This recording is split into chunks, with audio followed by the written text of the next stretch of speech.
I don't fully know why that's the case, other than he like encourages you to pray. I don't know if that's why he's considered a mystic.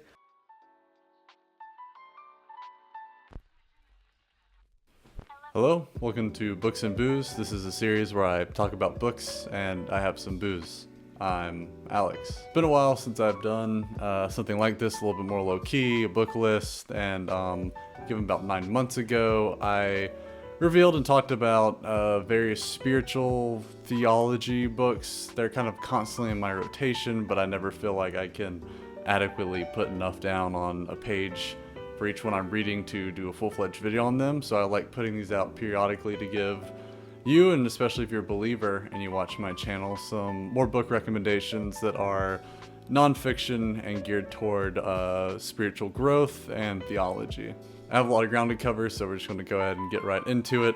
I'm also going to pour myself a glass of this Sicilian Rosso red wine that you might have noticed me having in some of the other more recent videos on the channel as well. Cheers, and let's start getting into the nice little chunk of books that I have to share with all of you.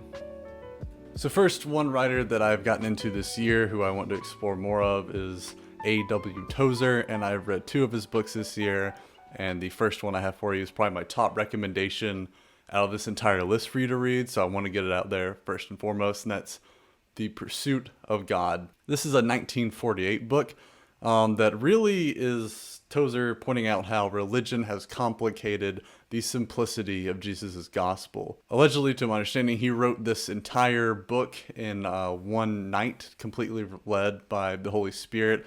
And what I think it ultimately does is kind of captures everything Tozer knows at this point in his life, at least, about having a relationship with Jesus and God and pursuing God and growing in that relationship in very concise and clear language. I would show you a physical copy, but it's so good that we went ahead and already have someone else borrowing it, and I easily could see myself just constantly tossing this book around to anyone that I know. Tozer overall emphasizes that Christians should actively pursue a personal, intimate relationship with God rather than simply adhering to religious practices that are very easily to fall into. He talks about this need to remove barriers that hinder our relationship with God throughout the book, such as materialism or self-centeredness and sin. One that really cut to me that I hadn't ever really considered before was self-pity as a form of that self-centeredness that acts as a barrier toward our relationship with God. And one of the other interesting things he points out is that faith is sort of this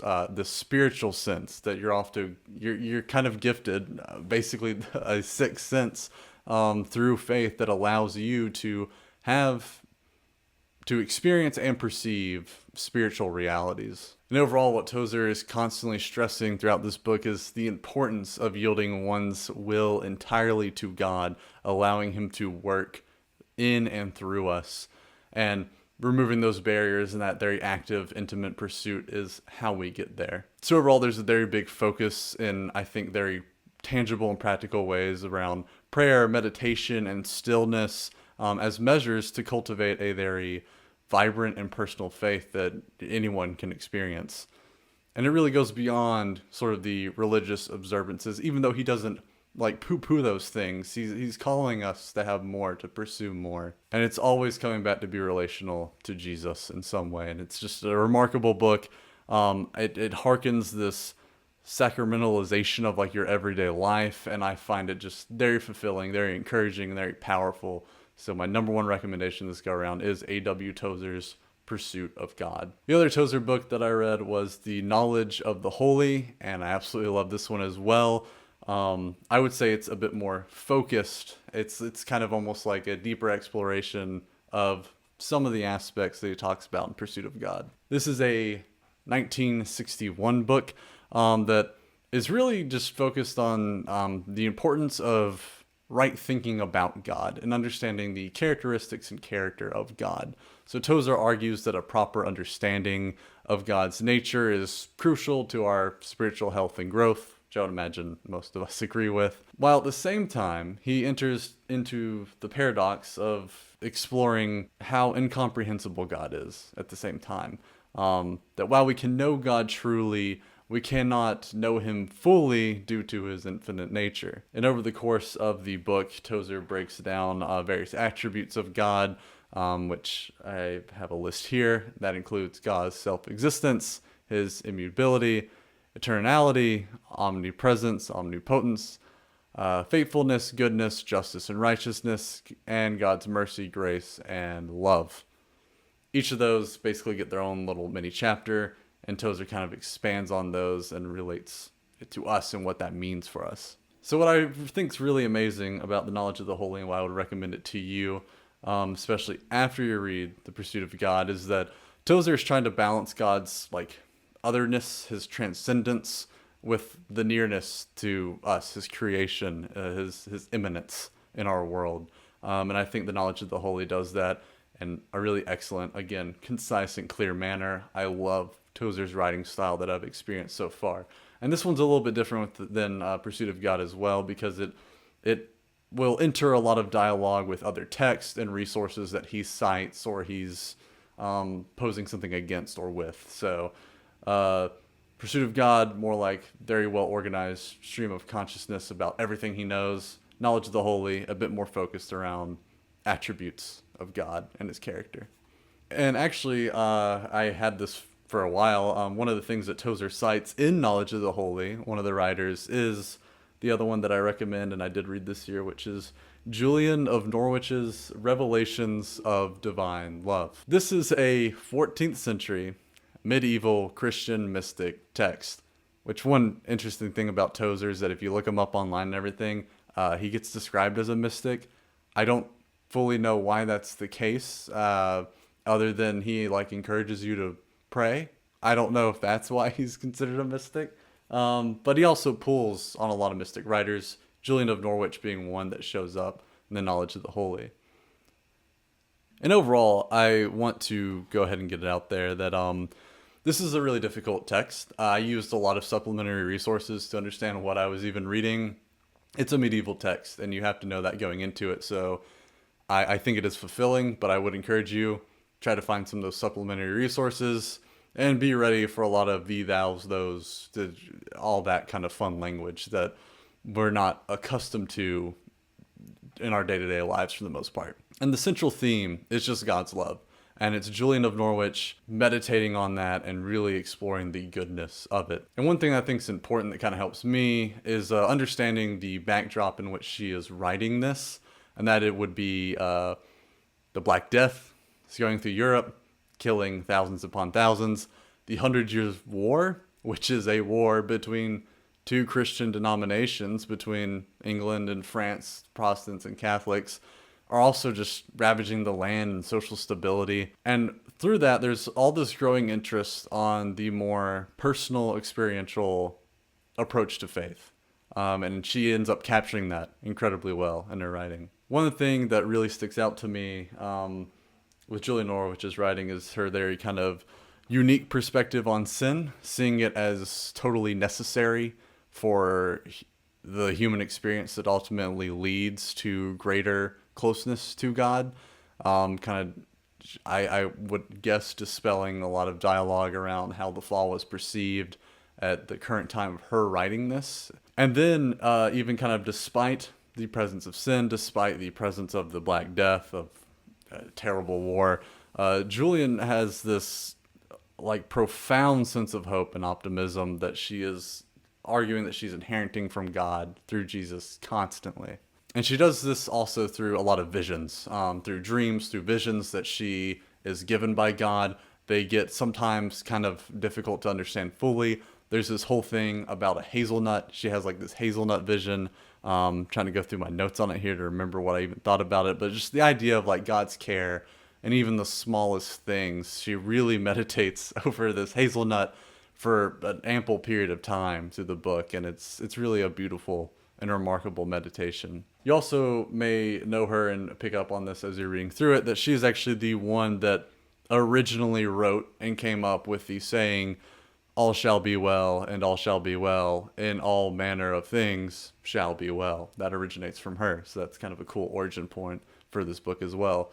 Not to even mention the origin point that it's one of the earliest texts we have that we know for a fact was written by a woman. That doesn't really get talked about a whole lot, I think, because it is a Christian text, and on top of that, it is a Christian mystic text. But it's also just an amazing artifact, I guess you could say, if you're approaching it in that way, that this is one of the earliest things we know for a fact was written by a woman. And if there's one caveat I have to it, is I could see how someone may expound universalist ideas from Julian's work, because she kind of hints at the concept of a universal salvation, expressing hope that all will be saved through God's love.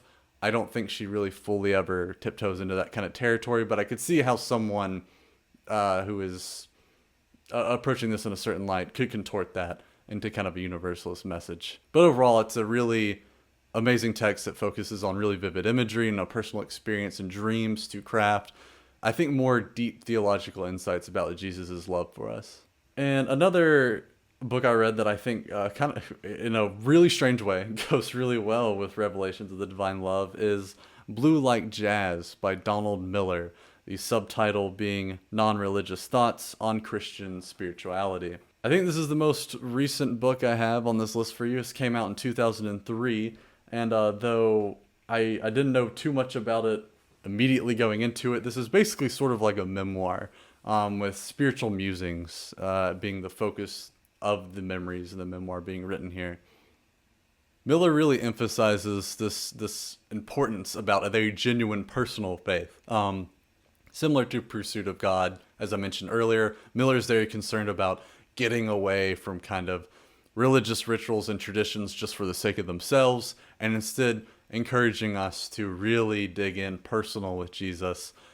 I would say Tozer's doing that almost purely in a spiritual sense. Miller is also very concerned about that in a cultural sense. There's a lot of cultural barriers that he's kind of interested in tearing down for greater spiritual purposes, as Tozer is, I think, kind of solely focused in the spiritual realm. And I think the thing that draws a lot of people to Miller is that he openly discusses his own doubts and struggles with faith, and he kind of presents them as a very normal part of someone's spiritual journey. It may not be yours, but it's for a lot of people, and I think it's kind of encouraging to see him put that out there. And like I said, there's ultimately kind of a cultural critique at the center of Blue Like Jazz. It is a cultural critique of secular culture, certainly at times, but it's also very critical of, I think, what he would kind of present as a very traditional Christian subculture and how it can be isolating, and he's kind of encouraging us to step outside of that. And he also does this through a very postmodern writing style, so it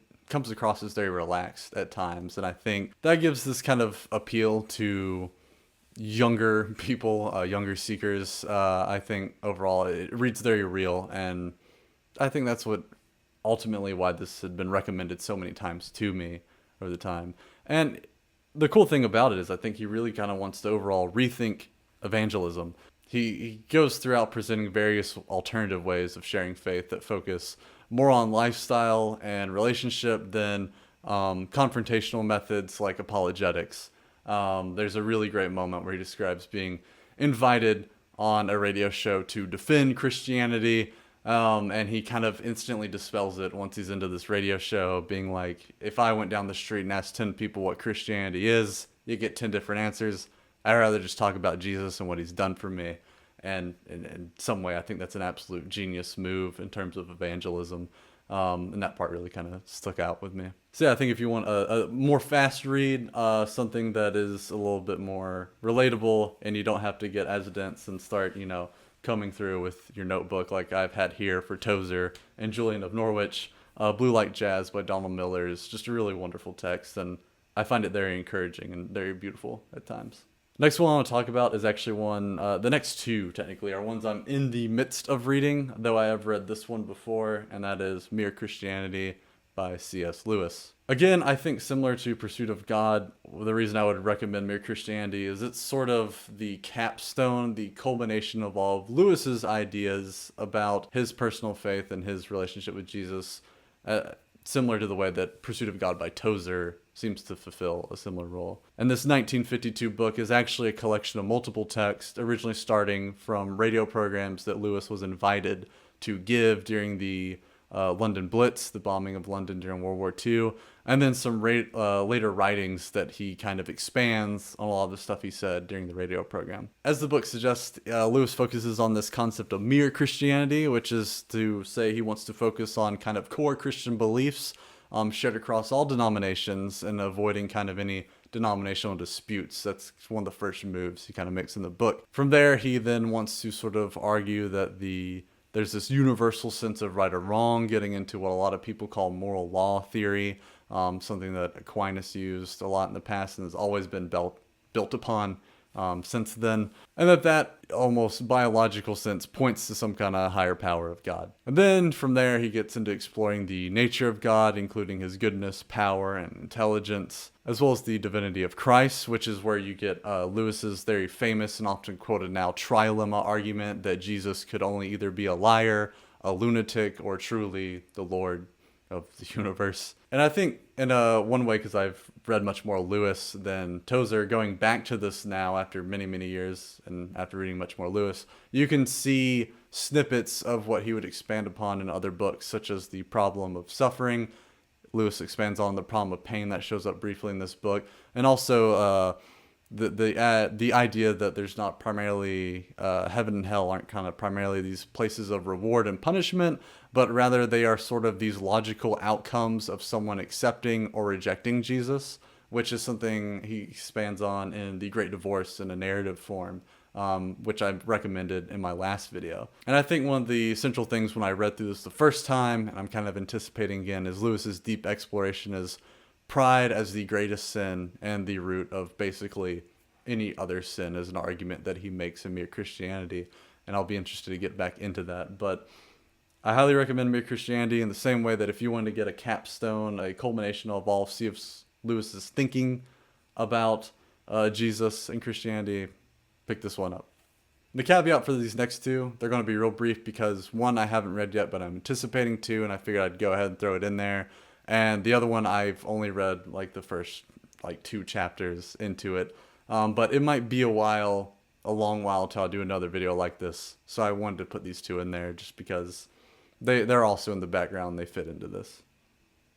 The first one that I have read, and actually I've now had presented as almost like an antithesis to some other books I'm reading that I hope to do another book list video on. I've been reading a lot more than just these that get into this territory, but they're more specialized. Stay tuned for that book list. But The Secular City by Harvey Cox. This is a 1965 book that does a really weird thing where Harvey Cox embraces secularization as a Christian.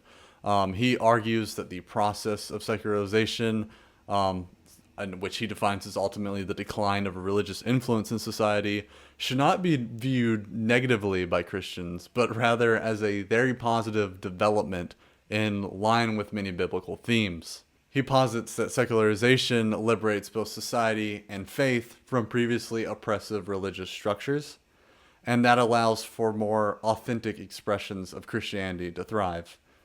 And as the name suggests, he has this sort of urban focus. Urbanization is a big part of this because it becomes the epicenters of secularization. In the first chapter, he was kind of already positing how urbanization inherently leads to pluralism amongst individuals, which that inherently leads to secularization because you have all these people living in close proximity and they're all learning like this person has this worldview, this person has this, and we're getting along enough, right? So ultimately, Cox is trying to challenge this notion that these things are a threat to Christianity. Instead, they should be embraced because they can be transformed by God and used for his glory. So I'm very interested in this. I don't have a whole lot of thoughts outside of it. I just know that's the central thesis. And I know that there is biblical analysis and historical analysis to support what Cox is saying. And I know that he's been challenged over the years and that he even kind of changed. He tweaked some of this later on in his life. But I'm really fascinated by this book. It's shown up in a lot of like podcasts and dialogues I've listened to. So The Secular City by Harvey Cox. I think it's going to be a challenging one, and that's why I'm kind of excited to read it. And the last one that I haven't started yet, it's been in my book pile to read for quite some time. been on my list to read for quite some time, given what I do on the channel and a lot of my interest. It's Christ and Culture by H. Richard Niebuhr. I hope I said that correct. This is a also pretty highly influential theology book from 1951. It's a big seminal work on Christian ethics and theology that explores the relationship between Christianity and broader culture. The central thesis of the book, to my understanding, is that Niebuhr presents 5 different paradigms for or models to understanding the relationship between Jesus and Christianity as a whole and culture. These 5 include, I'll just read from my list here: Christ against culture, Christ of culture, Christ above culture, Christ and culture and paradox, and Christ the transformer of culture. This has shown up in like various video essays and a few other books that I've been reading. Niebuhr especially has been showing up for his relational value theory, and one of the other books that I really enjoyed, they'll be in that other book list video. So he's always like showing up, and Christ and culture has been recommended to me, given just my general interest in what I do here. And really, ultimately, I think what I've heard is that the book sort of settles on the complexity of this relationship. The complexity between Christianity and culture can't be reduced to a single, simple formula, which I would imagine, I don't know this for a fact, but I would be surprised if he doesn't. Niebuhr is going to argue that's why the relationship has to be there between you and Jesus, because it's kind of, Jesus is ultimately going to kind of guide which of these models or something, a mixture of them, that you fall into. And similar to Cox, I know there's a lot of biblical and historical analysis through this. What exactly he pulls from, I don't know, but I know he pulls from different Christian thinkers and theologians and different movements throughout history and how they've approached this relationship. And he's ultimately kind of trying to fit them into the paradigms that he argues for in this book.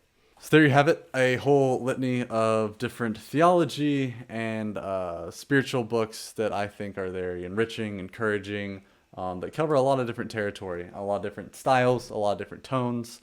But like I said, I think it might be a bit of time till I put another one of these out. It might be another 9 months, or potentially, I think, much longer, given I'm about to be a father here soon. But I wanted to get some of these out there because my channel skews toward biblical analysis, toward me. I always put out there I'm a Christian, so when I can put out a book list that's kind of aimed toward that part of my viewership on the channel, I really like doing it.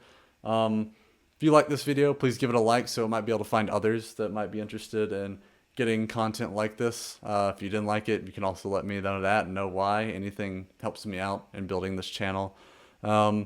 If you're into book reviews in general, long form ones with a little bit of analysis, please see what else I have on the channel here.